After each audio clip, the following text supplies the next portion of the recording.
रोज का वचन। रोज के वचन में आपका स्वागत है। दिन 84। गिनती की पुस्तक अध्याय 19। गिनती की पुस्तक अध्याय 19। लोथ आदि को स्पर्शजन्य अशुद्धता के निवारण का उपाय। फिर यहोवा ने मूसा और हारून से कहा, व्यवस्था की जिस विधि की आज्ञा यहोवा देता है वह यह है कि तू इस्राएलियों से कह कि मेरे पास एक लाल निर्दोष बछिया ले आओ, जिसमें कोई भी दोष न हो और जिस पर जुआ कभी न रखा गया हो। तब उसे एलियाजर याजक को दो और वह उसे छावनी से बाहर ले जाए और कोई उसको उसके सामने बलिदान करे। तब एलियाजर याजक अपनी उंगली से उसका कुछ लोहू लेकर मिलाप वाले तंबू के सामने की ओर 7 बार छिड़क दे। तब कोई उस बछिया को खाल, मांस, लोहू और गोबर समेत उसके सामने जलाए और याजक देवदारू की लकड़ी, जूफा और लाल रंग का कपड़ा लेकर उस आग में जिसमें बछिया जलती हो डाल दे। तब वह अपने वस्त्र धोए और स्नान करे। इसके बाद वह छावनी में आए, परंतु सांझ तक अशुद्ध रहे। और जो मनुष्य उसको जलाए वह भी जल से अपने वस्त्र धोए और स्नान करे और सांझ तक अशुद्ध रहे।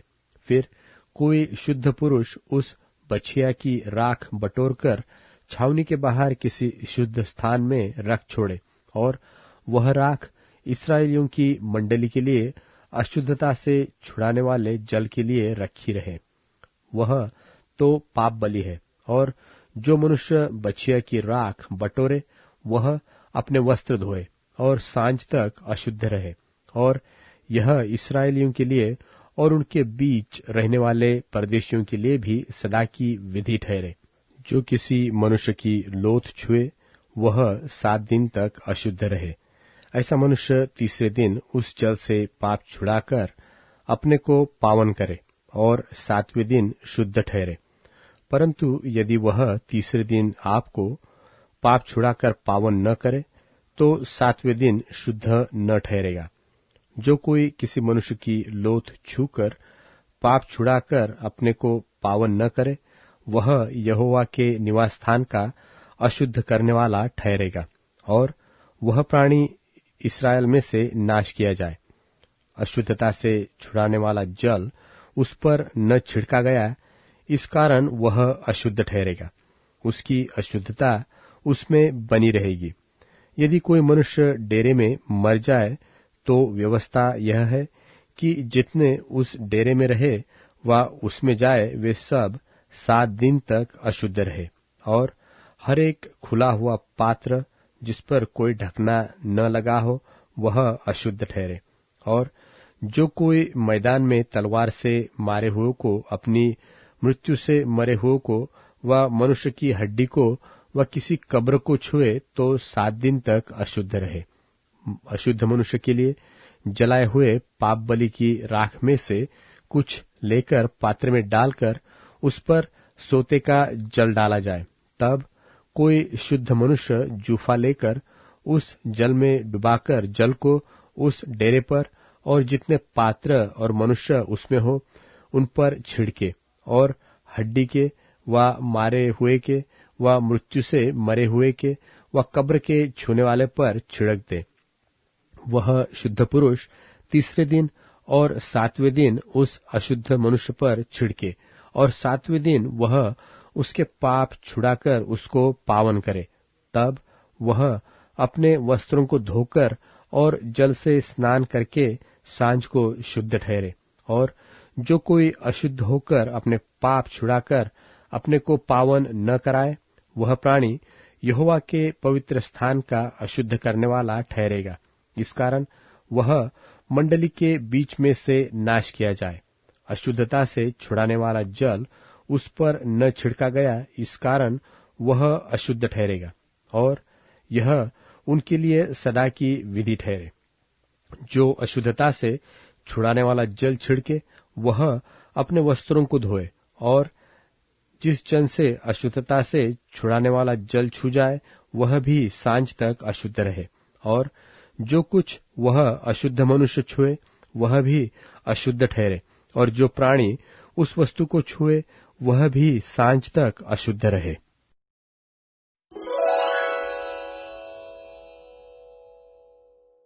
गिनती की पुस्तक अध्याय 20। गिनती की पुस्तक अध्याय 20।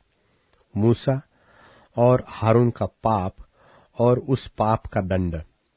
पहले महीने में सारी इस्राएली मंडली के लोग सीनै नाम जंगल में आ गए और कादेश में रहने लगे, और वहां मरियम मर गई और वहीं उसको मिट्टी दी गई।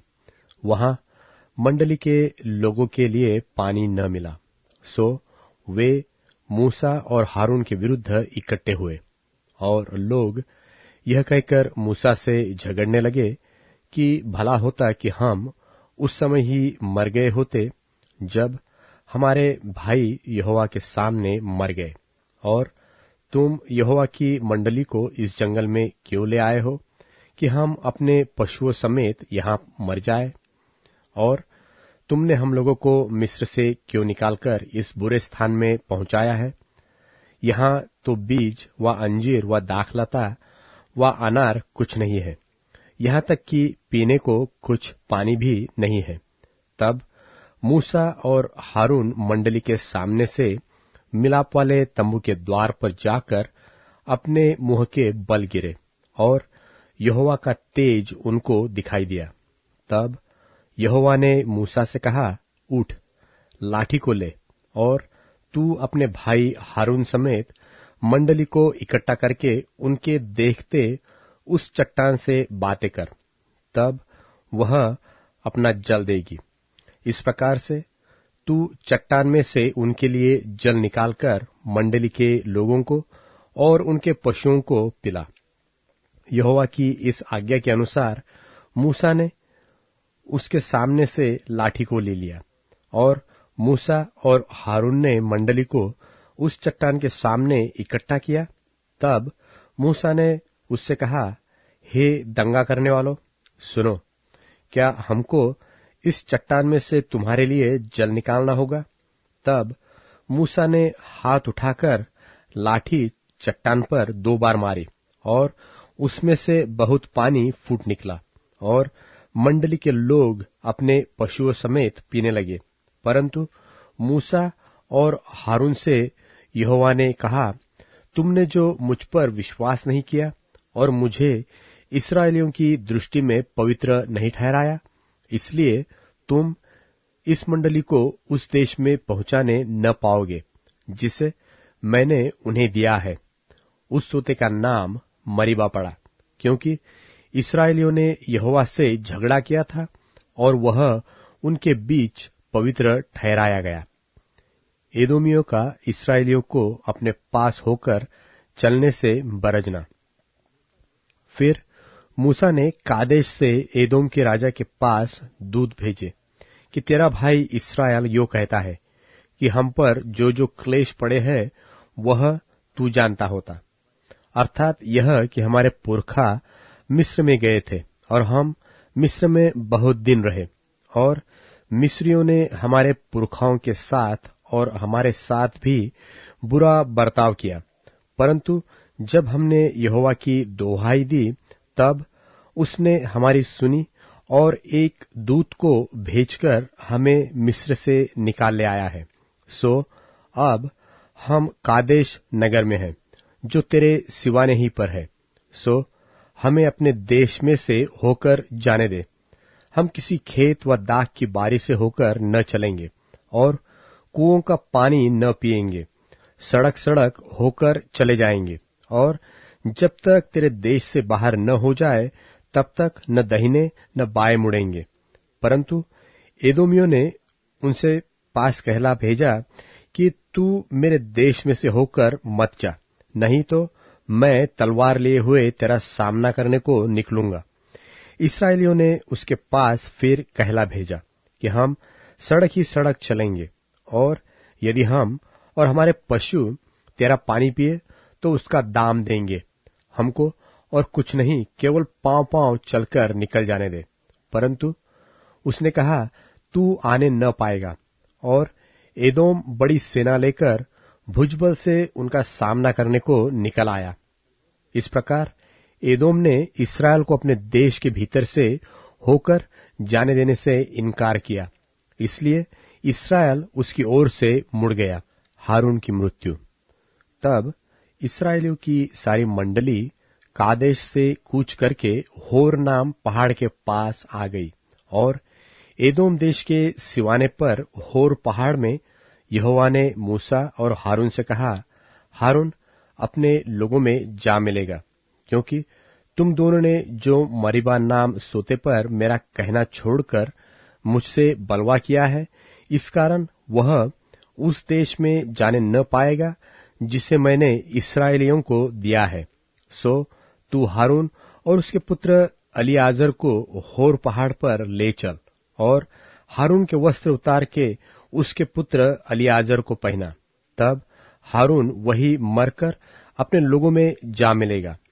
यहोवा की इस आज्ञा के अनुसार मूसा ने किया, और वे सारी मंडली के देखते होर पहाड़ पर चढ़ गए।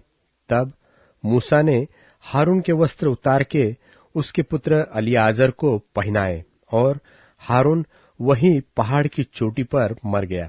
तब मूसा और अलीआजर पहाड़ पर से उतर आए, और जब इस्राएल की सारी मंडली ने देखा कि हारून का प्राण छूट गया है, तब इस्राएल के सब घराने के लोग उसके लिए 30 दिन तक रोते रहे।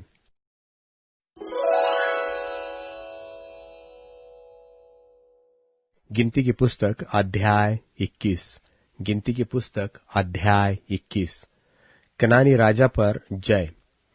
तब अराद का कनानी राजा, जो दक्षिण देश में रहता था, यह सुनकर कि जिस मार्ग से वे भेदिए आए थे, उसी मार्ग से अब इस्राएली आ रहे हैं, इस्राएल से लड़ा और उनमें से कितनों को बंधुआ कर लिया।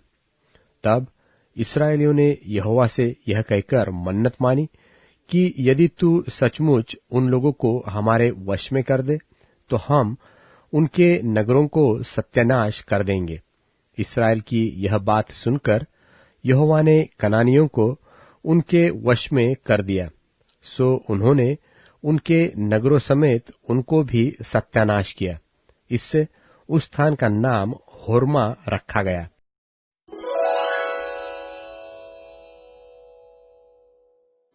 उन लोगों ने यीशु से कहा, यूहन्ना के शिष्य और फरीसियों के शिष्य अक्सर उपवास करते हैं, लेकिन आपके शिष्य ऐसा नहीं करते हैं। यीशु ने उनसे कहा, क्या तुम बरातियों को उस समय उपवास करने के लिए कहोगे जब दुल्हा उनके साथ है? परंतु वे दिन आएंगे जिनमें दुल्हा उनसे अलग किया जाएगा, तब वे उन दिनों में उपवास करेंगे। यीशु ने उन्हें एक दृष्टांत बताया। कोई भी इंसान एक पुराने कपड़े पर नए कपड़े का पैबंद नहीं लगाता, नहीं तो नया फट जाएगा और वो पैबंद पुराने में मेल भी नहीं खाएगा। कोई भी ताजे अंगूर के रस को पुरानी मशकों में नहीं भरता है। यदि वो ऐसा करता है तो मशकें फट जाती हैं और अंगूर का रस भी बर्बाद हो जाता है। ताजा अंगूर का रस नई मशकों ही में भरा जाना चाहिए। बासी अंगूर के रस को पीने के बाद नए में किसी को मजा नहीं आता है। वो ये कहता है कि बासी ज्यादा मजेदार था।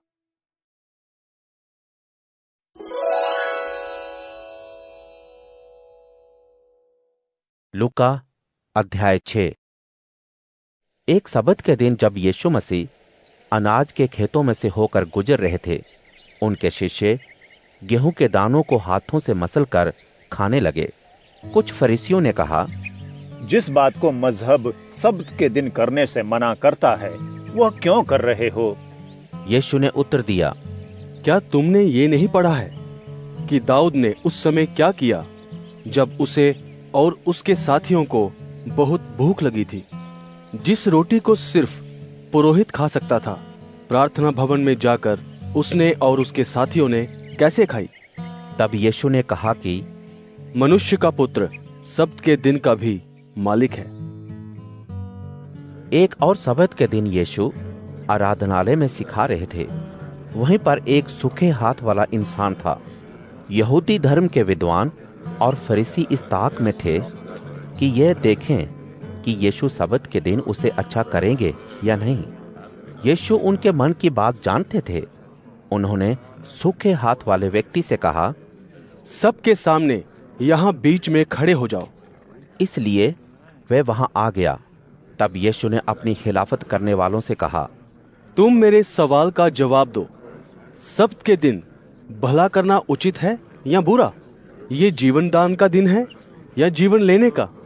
इधर उधर देखने के बाद यीशु ने उस आदमी से कहा, अपना हाथ आगे करो। जैसे ही उसने किया, उसी समय उसका हाथ स्वस्थ हो गया। यह देखकर यीशु के दुश्मन आग बबूला हो उठे और चर्चा करने लगे कि वे यीशु के साथ क्या करें।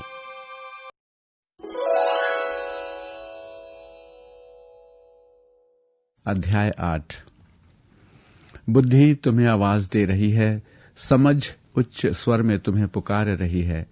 वह मार्ग के किनारे ऊंचे स्थानों पर, रास्तों के मिलने के स्थान पर जाकर खड़ी है। नगर के सम्मुख, प्रवेश द्वार के समीप, दरवाजों के पैठाव पर खड़ी होकर वह उच्च स्वर में पुकार रही है। ओ प्रतिष्ठित लोगों, मैं तुमसे बोल रही हूं। ओ साधारण लोगों, मेरी पुकार तुम्हारे लिए भी है। ओ सीधे सादे लोगों, चतुराई सीखो। ओ मूर्ख लोगों, समझ की बात पर हृदय लगाओ। मेरी बात सुनो, क्योंकि मैं तुमसे श्रेष्ठ वचन कहूंगी। मेरे मुख से केवल उचित बातें ही निकलेंगी। मेरा मुंह केवल सत्य वचन ही कहेगा। मेरे ओंठों को दुष्ट वचन से घृणा है। मेरे मुख के सब वचन धार्मिक होते हैं। उनमें छल, कपट और उलटफेर नहीं होता। ये समझदार मनुष्यों के लिए सहज है और ज्ञान पिपासुओं के लिए सीधे सादे। चांदी को नहीं वरन मेरी शिक्षा को ग्रहण करो। सोने को नहीं बल्कि मेरे ज्ञान को प्राप्त करो, क्योंकि मैं बुद्धि मोतियों से श्रेष्ठ हूं। तुम्हारी किसी भी इष्ट वस्तु से मेरी तुलना नहीं हो सकती।